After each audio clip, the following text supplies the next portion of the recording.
The 10th Doctor is funny, he's more of a hero, he's charming, very curious, and very likeable. Hello, I'm the Doctor. I really loved his outfit with the suit with stripes and long brown coat and Converse high tops. Normally the grey colour when he wears black or brown suits with blue stripes.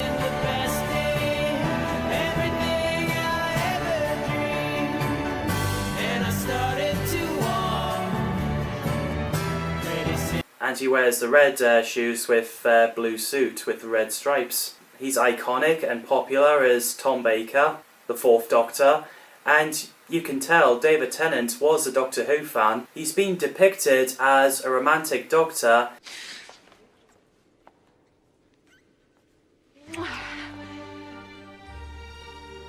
And to defend him for being human, he gets a hang of being human, but he still plays alien-y, where he does talk sci-fi. It's more like a big ball of wibbly-wobbly, timey-wimey stuff. Analysing substance. Genetically engineered. And here's the reason why. Whoever this is, oh, you're clever. Also when he meets the Jones family, and pretty awkwardly, you could tell that is an old man inside a young man's body. I mean, you can see that he's an alien. Lovely to meet you, Mrs. Jones. Heard a lot about you. Have you? What have you heard then? Well, you know, that you're Martha's mother, and, no, actually, that's about it. We haven't had much time to chat, you know, been busy. Busy? Doing what exactly? You know, stuff. His catchphrase was, sorry. Oh, I'm sorry. I really am. I'm sorry. I'm so sorry.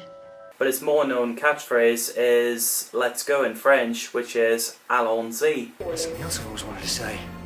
Allons-y, allons-y. He's got some great action. He does really pull off a good sword fight with cigarettes in the Christmas Invasion.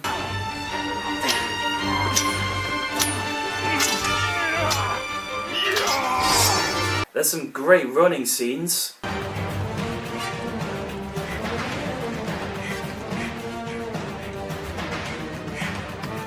Especially first season, where I do love Monsters of the Week.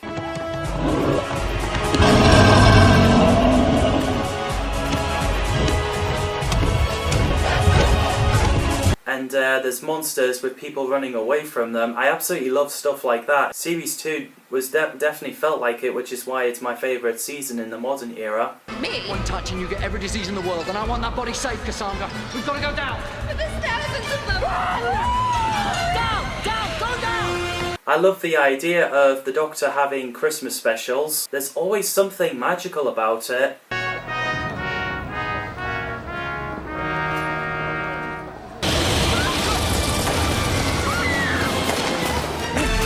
Every Christmas, especially my childhood, me and my family, after we opened presents and having Christmas dinner, we sat down on the sofa and watched a Christmas episode of Doctor Who, and it was absolute golden years. Ah, the nostalgia. I love the 10th Doctor and Rose together. Can I just say, travelling with you, I love it. Me too. Come on! I remember having those action figures with the TARDIS playset. It was fantastic. And then the monsters that they encounter, like the werewolf.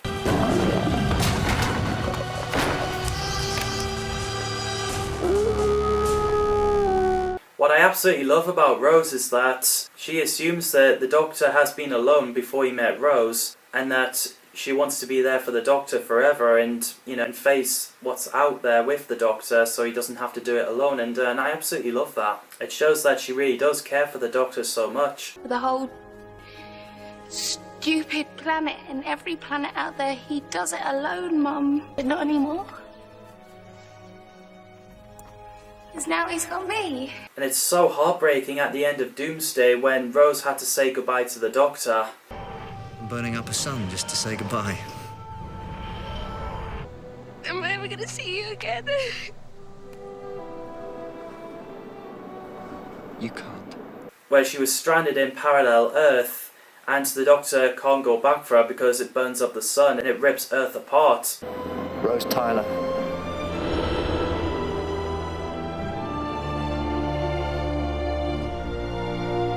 There's Return of Sarah Jane Smith and K9. First time I saw Sarah Jane Smith was the school reunion, and I bet everyone who grew up with the classic era would be so excited.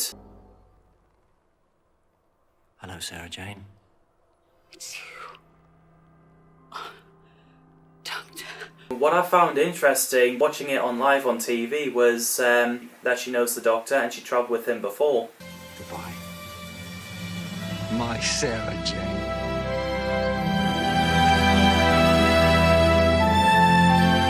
Eventually, my mum showed me some of the Tom Baker episodes where Sarah Jane Smith was young, and I always thought K9 looked so cool. Oh, hey, now we're in business. Master. He recognizes me. Affirmative. Always wanted a dog like that when I was little, and it was so cool seeing him firing lasers at Krillitanes at school.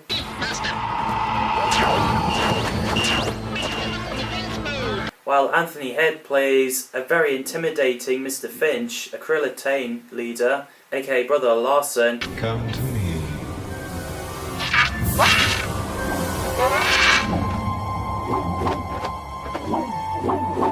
And his shrieking was so horrifying.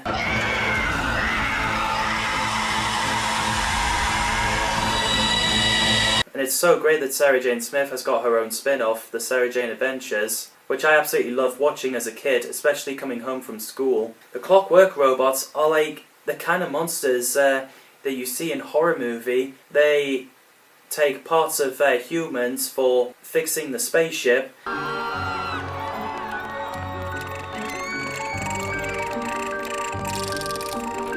In The Girl in the Fireplace, they plan to take Madame de Pompadour's head for the spaceship, which is pretty grim. You think I fear you, but I do not fear you even now. You are merely the nightmare. It was so scary when the Doctor sonicked under the bed and then there was something about to attack him.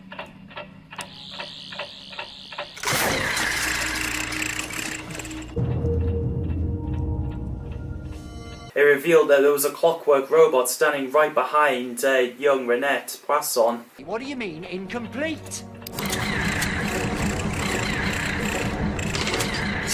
The Rise of the Cybermen and The Age of Steel two-parter was definitely my first time seeing the Cybermen. I was 7 years old when it came out.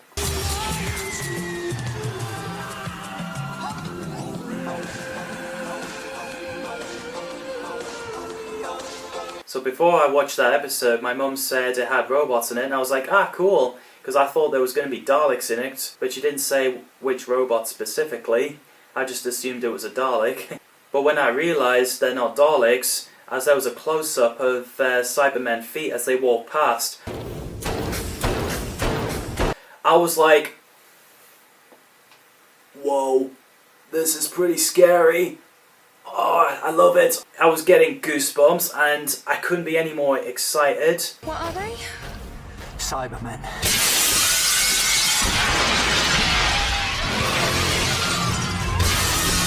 And when they revealed their face, it was so thrilling. Seeing the blank face of a robot with their pipe around their head, and every time they talk, it shows a blue light on the mouth. I was like, whoa! We have been upgraded. Into what? The next level of mankind. We are human point 2. And the way they kill people by electrocuting them on the shoulder from their hands was so terrifying.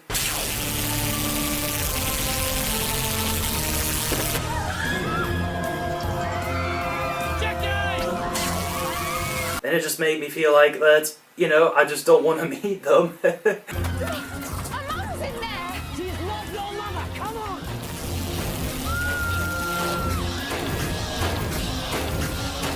I love the idea that there were humans converted with emotions removed. It makes them so scary.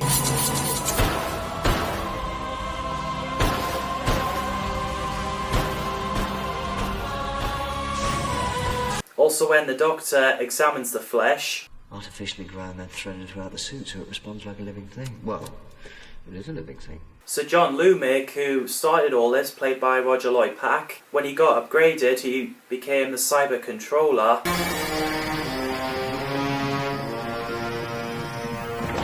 Escape. the Age of Steel, and I am its creator. Which I thought he was so cool when he was sitting on the chair with the pipes on his body. I really loved the voice. And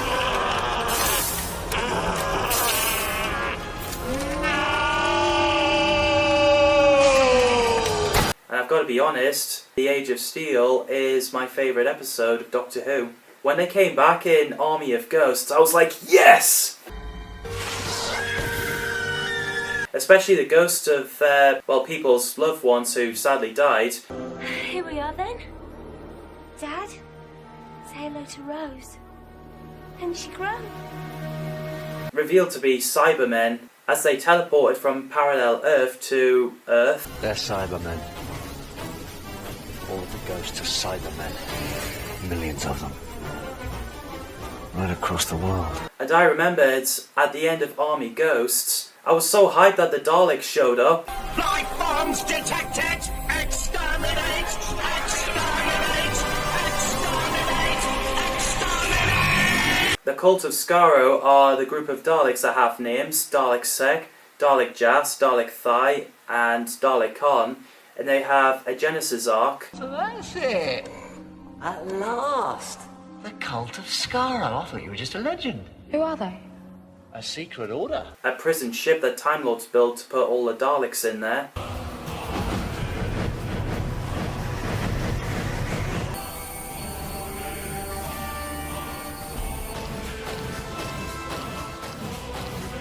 And it's something that was never seen in Doctor Who before, Cybermen fighting against Daleks. It was one of the most incredible things I've ever seen.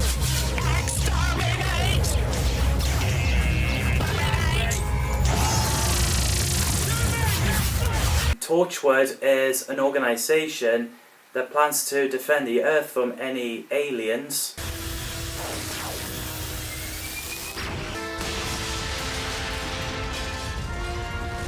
When it was sort of messed up, it was rebuilt in a spin-off with Captain Jack, which I didn't watch Torchwood series at the time it came out because as I was too young, so I wasn't allowed to watch it. So the Cybermen came back in a Christmas special, The Next Doctor. Listen to me, Crawford. Whatever you're doing, stuck in 1851, I can help. I mean it. I'm the only person in the world who can help you. Listen to me. With Miss Hartigan working for them. I've got some friends who might disagree with that. Would you like to meet them? Hark! I can hear them now. Her mind was twisted when she believed Cybermen are her friends.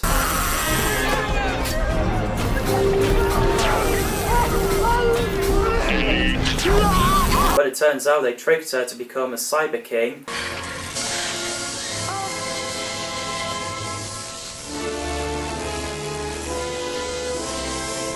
A giant Cyberman marching down Victorian London.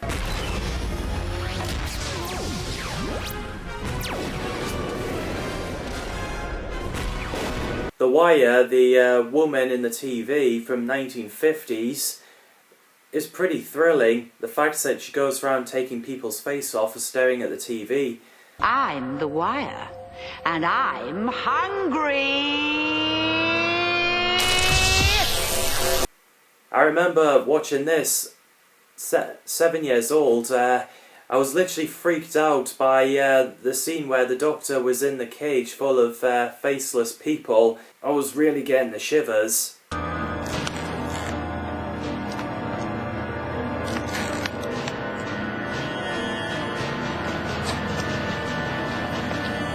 It was pretty clever how the Wire's final scream turns into white noise, which is a brilliant fitting. Closed down, I'm afraid, and no epilogue.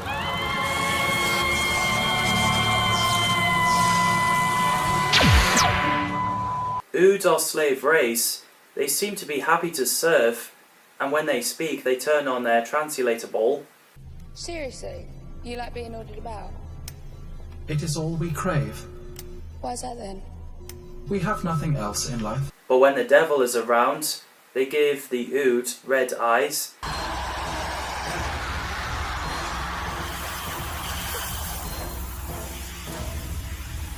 Which makes the Ood monsters, and they go around killing people with the translator ball. The bringer of night.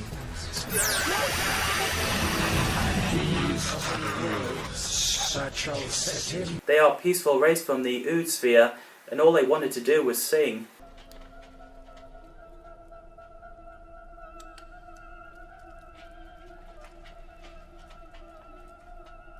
I absolutely love the Oods, and it's so sad to see how they're being treated. Servants. They're slaves. Get up! March! A Doctor-like episode, Love and Monsters, where it's got the Absorbaloff from Clom, a twin planet of Slitheen planet, Raxacoricophalapatorius. He absorbs the victims. Look at the rest of me. You've doubled with aliens. Now meet the genuine article. The costume design looks pretty gross and realistic, which is why I do think they did a great job of it, and Peter Kay's performance is pretty entertaining. Absorbaloff. Yes, I like. The fact it is a competition from Blue Peter, and a 9-year-old kid has won designing the monster, I thought that was pretty creative. Absorbaloff disguised himself as human, goes by the name Victor Kennedy. The golden age was gone. So, we meet at last, Linda. Uses Elton's team, Linda, London Investigation and Detective Agency, to get to the Doctor to return to his home planet.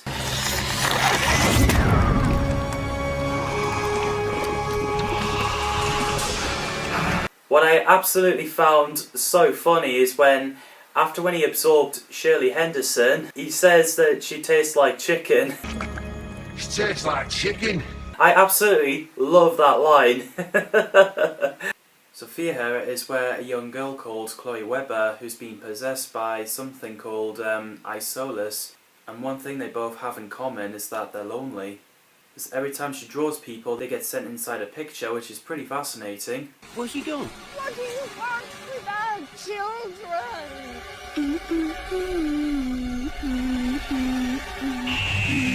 This episode is pretty dark, but also educational for young viewers. It's more than a flame now, Bob. It's more than heat and light. It's hope, and it's courage, and it's love.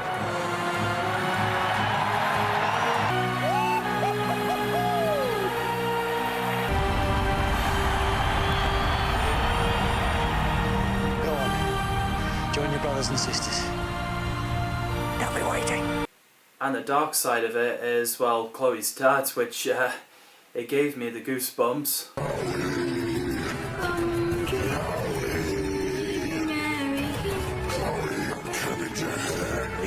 Martha Jones was training to be a doctor. What was your name?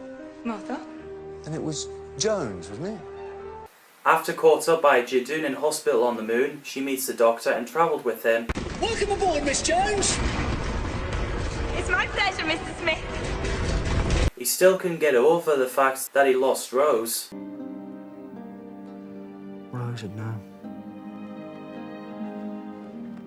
A friend of mine, Rose, right now, she'd say exactly the right thing. Which eventually, Martha grew on the Doctor more. Well, you were never really just a passenger, were you? Martha was also the woman who walked the earth. You want to know what I was doing? Travelling the world. Tell me. I told a story, that's all. No weapons, just words. I did just what the Doctor said. I absolutely love Martha, and I think Freema Agyeman as Martha Jones is very likeable. And Jadoon are outer space police. Their methods are so brutal. Witness the crime. Charge physical assault. Plea guilty. Sentence execution. You didn't have to do that. Justice is swift. They have no jurisdiction on Earth, so which is why they isolated people in the hospital from Earth and transported onto the moon. Balls go, fall down, no crow, blow, cold, show, roll. And they're finding someone who looks human but isn't human. Non-human. What? Which turns out to be a plasmavore, a woman who drinks people's blood from the straw. Killer! I thought the Shakespeare Code was a scary episode with the witches. We'll give it back. Well, that's just cheating. It's a really nice Shakespearean kind of style. I say to thee! Yeah! third of a New Earth story, Gridlock, where everybody was stuck in a traffic jam in the flying cars.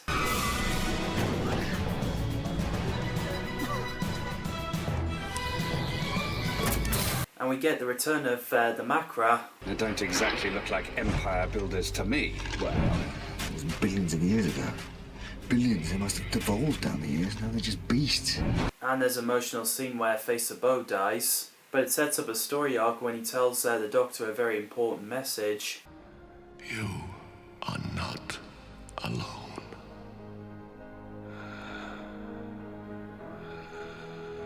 The Dalek-Sec hybrid was definitely the most unusual thing that Dalek does. I am a human Dalek. I am your future. He becomes more human. Their leader, Solomon. He showed courage. And that's good? That's excellent. Then the Daleks realised that was a mistake and chained him up, which was pretty sad, and then exterminated him. Don't exterminate!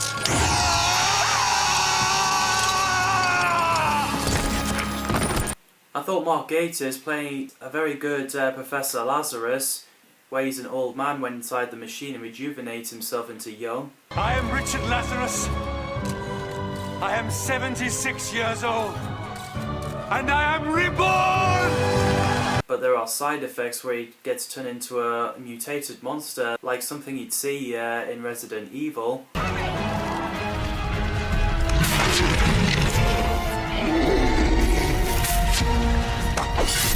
I absolutely love that episode because you can feel the tense and everything.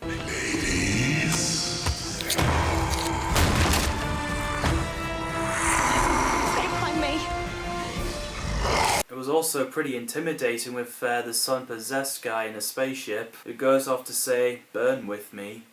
Well, if you want to help. Burn with me. Burn with me. So the Human Nature and Family of Blood two-parter is where the Doctor becomes human, goes by the name John Smith, and he's a teacher in school at 1913 to hide from the Family of Blood. Chameleon Arch. Rewrites my biology. Literally changes every single cell in my body. I've said it's human. They copied few people from the school. Jeremy Baines, the student, Mr. Clark, the farmer, Jenny, the maid who became friends with Martha, and the little girl who carries the red balloon. Run along, headmaster. Run back to school. And send us Mr. Smith! The scarecrows of Scary Race. When they jump scare, it frightens the daylights out of you. Well, how did you...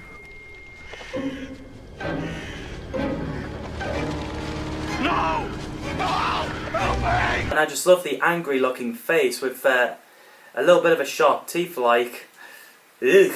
What I remember was shocked and sort of traumatised when a scarecrow picked up a little girl, as I was at that age, or maybe younger than her, when this episode came out and watched it.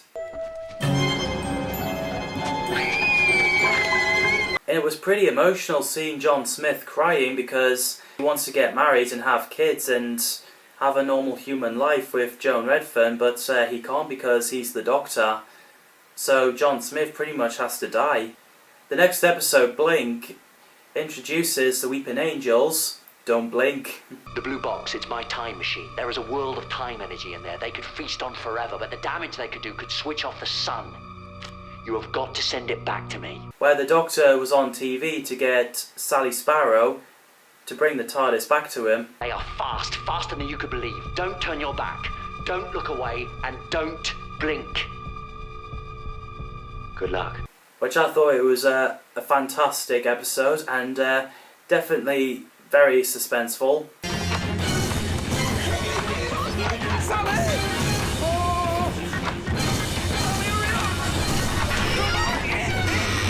The first time I became aware of the character, the Master, was Utopia, where Derek Jacobi as Professor Yana, where his last name stands for You Are Not Alone, introduced himself. I am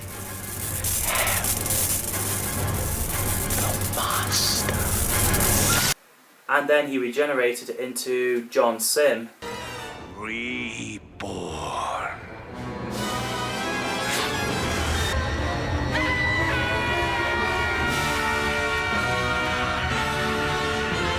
I was never expecting it. I was literally not expecting seeing someone else who's the same species as the Doctor and from the same planet as the Doctor.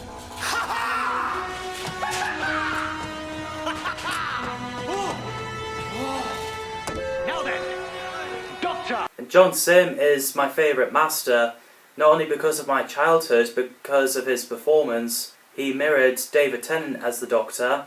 He's evil, a psychopath, and the guy that you absolutely love to hate. I'm taking control, Uncle Sam.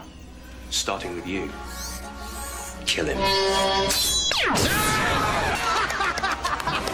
God! But of course the rest of the Masters are brilliant and definitely evil. When the Master got shot by his wife, you can definitely feel the emotion where the Doctor just doesn't want Master to die. Now I've got someone to care for.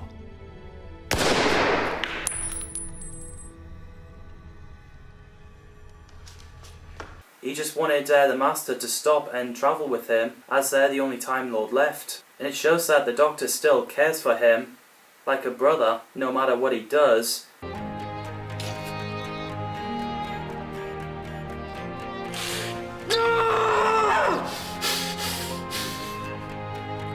I absolutely love the idea of disaster movie kind of episode, Voyage of the Damned.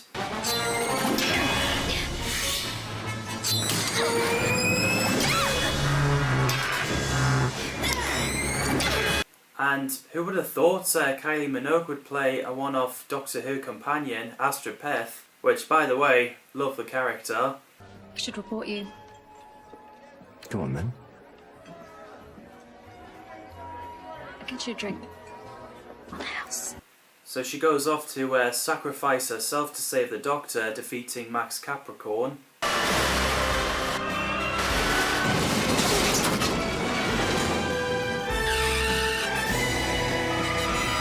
And unfortunately, she gets killed off, which I never expected that. Even I was pretty upset about it, watching it when I was 9 years old.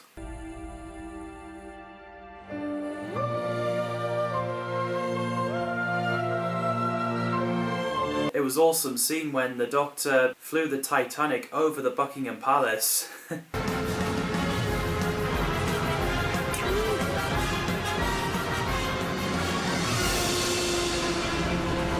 Donna Noble started off as a one-off companion, which was in The Runaway Bride. That was before when the Doctor met Martha. They got off in the wrong foot, as she accused the Doctor of kidnapping her from the wedding. I knew it. Acting all innocent. I'm not the first, am I? How many women have you abducted? But they settled down and became friends. Yeah. Sorry. It's not your fault. Oh. That's a change. After they realised that was the Rachnos, a giant spider, which I remember being freaked out when I was about 8 years old. They devoured whole planets. Rachnos are born starving.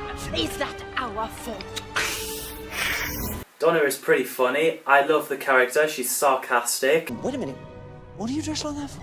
I'm going temping bowling. What do you think, Dumbo? And fiery tempered. That's giant. It's only a silly little insect.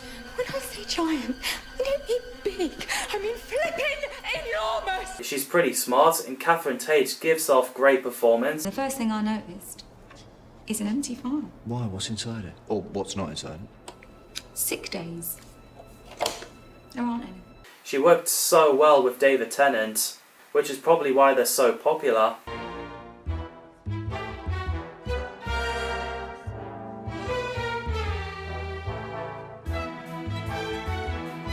And she really convinced the Doctor that he needs someone to be with him in case if he ever makes a mistake, and someone with him would stop him from making a mistake. Not the whole town. Just save someone.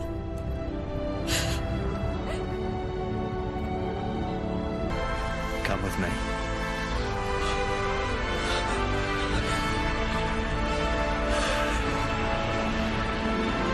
I thought Partners in Crime was a brilliant start with the adipose.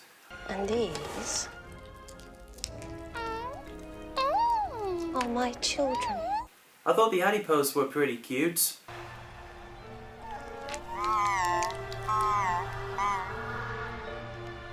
And I thought Miss Foster is a great villain, an outer space super nanny as Donna described her.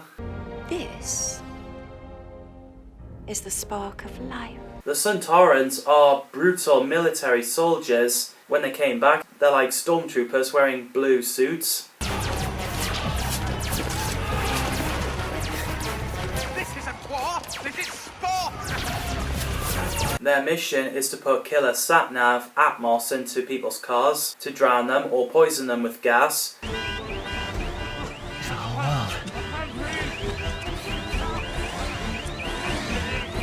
And they do the cloning as well. You will sleep, girl. Sleep. I always thought Suntarans are scary but funny at the same time, which is why I love them. And your name? General Stahl, of the 10th Sontaran Fleet. The next episode was where the Doctor created himself a daughter. She's my daughter. Hello, Dad. Jenny, played by David Tennant, who in real life is the daughter of Peter Davidson, and she married to David Tennant. I really love Jenny, she's so cool, and she's definitely a fighter, and I absolutely love her stunts when she dodges the lasers. Watch and learn, Father.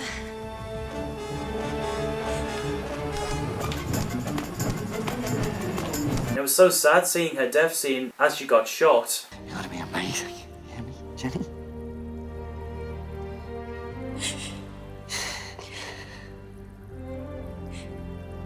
But I was so happy that she came back to life and went for more adventures. Planets to save, civilizations to rescue, creatures to defeat.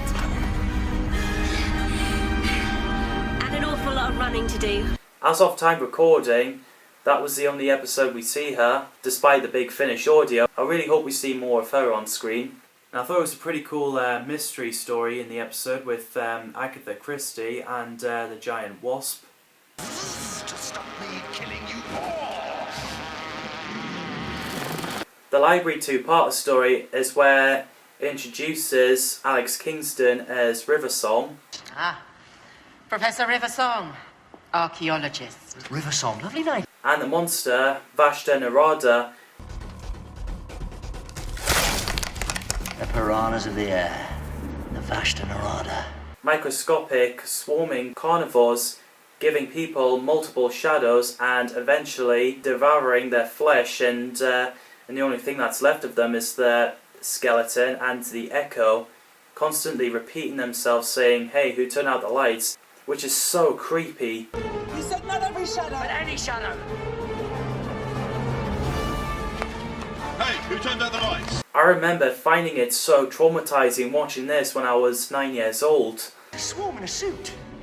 But it's learning. And it's so cool looking back at this two-parter, seeing River Song with David Tennant, after watching her later episodes with Matt Smith and Peter Capaldi. Doctor, please tell me you know who I am. Who are you? The Midnight was pretty daunting. It was pretty funny, but scary at the same time when Sky Silvestri copied everyone what they're saying, as she was possessed by a midnight entity. I'm trying to help. I'm trying to help. My name's the Doctor. My name's the Doctor. Okay, can you stop? Okay, can you stop? For the episode set in mostly in one location, I thought it was fantastic. And I thought it was a pretty cool idea in Turn Left where Rose Tyler came back and they did the What If episode. You know, what if the Doctor wasn't around during the events of Series 3 and 4? The Doctor is dead. Must have happened too fast for him to regenerate. It would be cool to see more of it. Doctor, what is it? What's Bad Wolf? It's the end of the universe. Series 4 finale is like Avengers Infinity War of Doctor Who. Exterminate! Exterminate! It's so epic that everyone's here. Martha, Rose, Torchwood, and Sarah Jane Adventures. I thought it was about time we all met, given the current crisis. Torchwood, this is Sarah Jane Smith. I've been following your work. Nice job with facility. I absolutely love the scene where the Doctor and his friends move the Earth back where it belongs, and it felt like the Doctor has a family.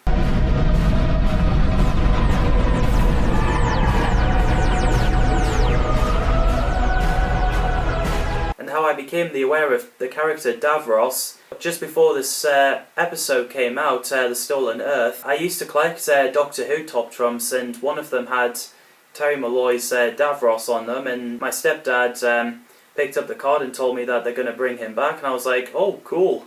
Then when I watched the episode, I was thinking, wow, he looks kind of different to the cards that I have. She's dead. Welcome to my new empire, Doctor. And I think Julian Bleach is fantastic as an evil genius at Davros. And the way he laughs, he really does love his evil plans.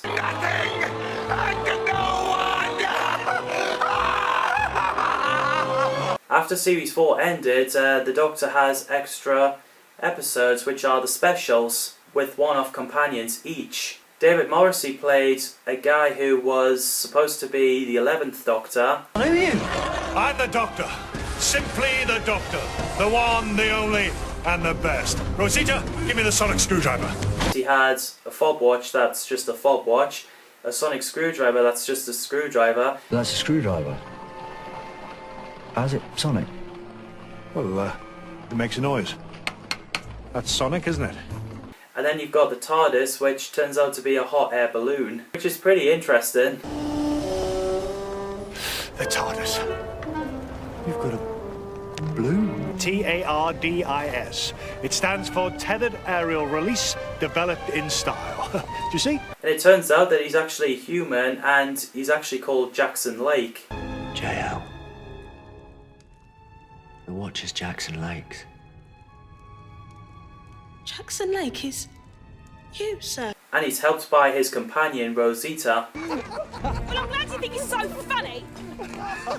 You're mad. Both of you. You could have got killed. Rosita, my faithful companion, always telling me off. The next we've got Lady Christina D'Souza, played by Michelle Ryan, who's a cat burglar who stole the golden cup from the museum.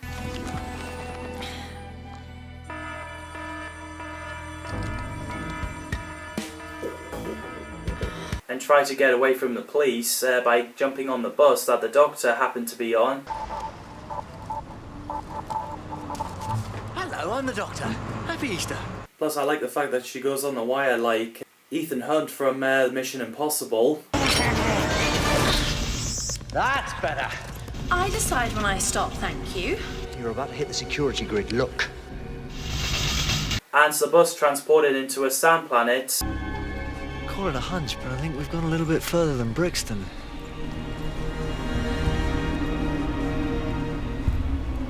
As it was devoured by stingrays. Doctor! They're coming!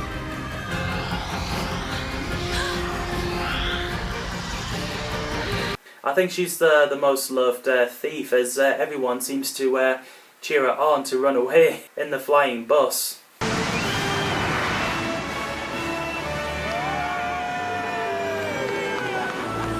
Then there's Lindsay Duncan as Adelaide Brooke. State your name, rank, and intention. The Doctor. Doctor. Fun. Who's a captain of Bowie Base 1 on Mars in the year 2059. Her death was fixed point in time. Because you die on Mars. You die today. The Doctor reluctantly saved her from the destruction of the base and the water zombies known as the Flood.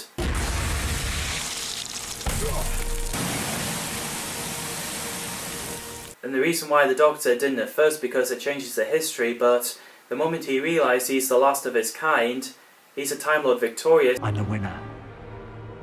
That's who I am. A Time Lord victorious.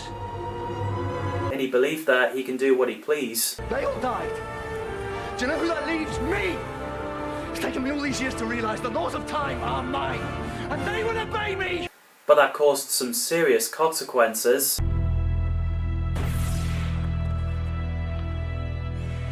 Then Bernard Cribbins, Wilfred Mott, Donna's granddad, is very loyal. Look at us. Don't you see? You need her, Doctor. I mean, look, wouldn't she make you laugh again? Good old Donna. He knows straight away whenever it's alien. Wilf, sir. Wilfred Mott. You must be one of them aliens. Yeah, but don't shout it out. Nice to meet you properly, Wilf. An alien hand. He's like a father figure to the Doctor. I'd be proud. Of what? If you were my dad. Come on, don't start. And he gets along perfectly with Donna. Same old story, I'm mad. Then watching at the end of Time Part 2, I felt so emotional seeing the 10th Doctor, David Tennant, leave, and I was like, no! I don't want to go.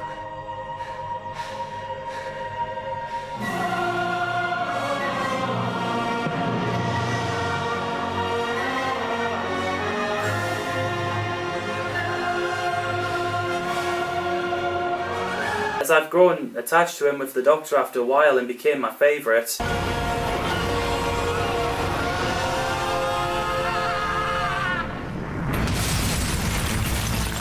But of course the rest of the Doctors are fantastic as well. And David Tennant, as the Doctor, inspired me a lot of things. He inspired me to become an actor, and I'm so glad I grew up watching him as the Doctor.